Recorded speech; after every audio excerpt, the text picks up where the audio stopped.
You can't get rid of fear with logic. It just doesn't work because fear itself can be an emotional animal. So this is what the one thing that the Fed is fighting against. They're fighting against this enemy called fear. And fear doesn't really need anything to base itself on. It's like when you went to high school and somebody just lied and made up a whole story about you. They didn't need no facts. They didn't need no evidence. It's like politics. Like politics in America. The Democrats don't need evidence before they go and tell you how stupid you are. The Republicans don't need evidence. They just make stuff up, right? So fear can be something that you're afraid of when you have nothing to be afraid of.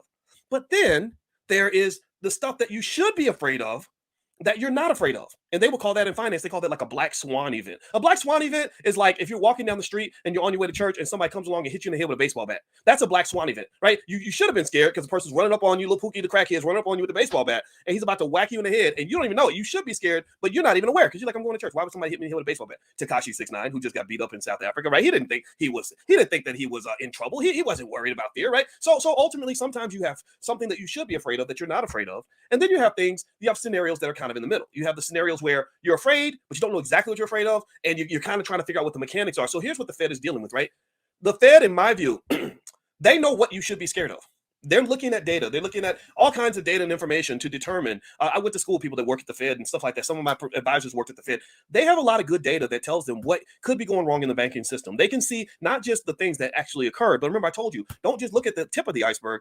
There's a whole iceberg below the water that you're not seeing. You're seeing the tip. You're not seeing the whole iceberg. They see a big chunk of the iceberg, so they see the things that are kind of around the corner. So a lot of people were trying to basically get a signal on what's really going on by looking at the Fed's behavior. So the Federal Reserve had a plan to increase interest rates. Just keep doing what they're doing. Every time they increase interest rates, it slows the economy down a little bit. It was disrupting the banking system. Silicon Valley Bank, in the view of many, disappeared because the Fed rate hikes destroyed the capital base of Silicon Valley Bank. So some blame the Fed for destroying that bank or destroying any other bank that invested like Silicon Valley Bank. But that's debatable because some of the things Silicon Valley Bank was doing should have been stopped by the regulators. The regulators should have pointed it out. They should have said, you can't invest that way. These are people's deposits. This money could disappear at any moment. Also, you were dealing with kind of a unique type of depositor. You were dealing with people in Silicon Valley who are all over Twitter making things up and just virally spreading things. Some of them have 10 million followers. So if they say, I'm taking my money out of Silicon Valley Bank, that has the ability to destroy your bank almost instantly, right? So somebody like a Peter Thiel this just decides he doesn't believe in your bank anymore.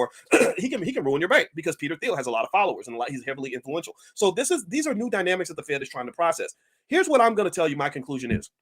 When I look at the different bank failures, when I look at what happened with I'm trying to remember all of them. Signature Bank in New York, I saw that a little more as an isolated idiosyncratic case. I don't think that what happened with Signature Bank is what's happening to a lot of banks. When I look at Silicon Valley Bank, I saw that as a specific case. I did not see anything there or much there that really told me it was overly systematic or that it could cripple the whole system. When I look at some of the other banks, First Republic, when I looked at a Credit Suisse has been having trouble for a very long time, lots of weird scandals and everything else. I didn't get a sense that this was a broad systematic problem.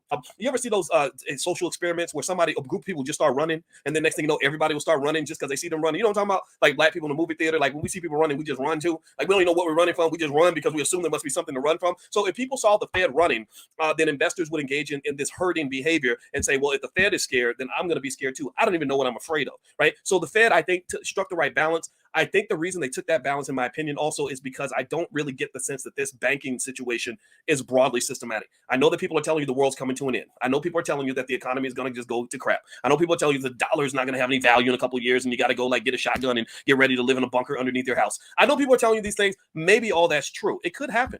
It just never has. It just never has. The financial system has never just collapsed and died. I believe that there are going to be some good investments coming out of this. I believe there are going to be some stocks that are going to rise and they're going to kill it. And the best news I heard today, which made me really optimistic, especially those who invest in tech stocks, is that the Fed also indicated that they're probably going to stop increasing interest rates soon. That's a good thing for you.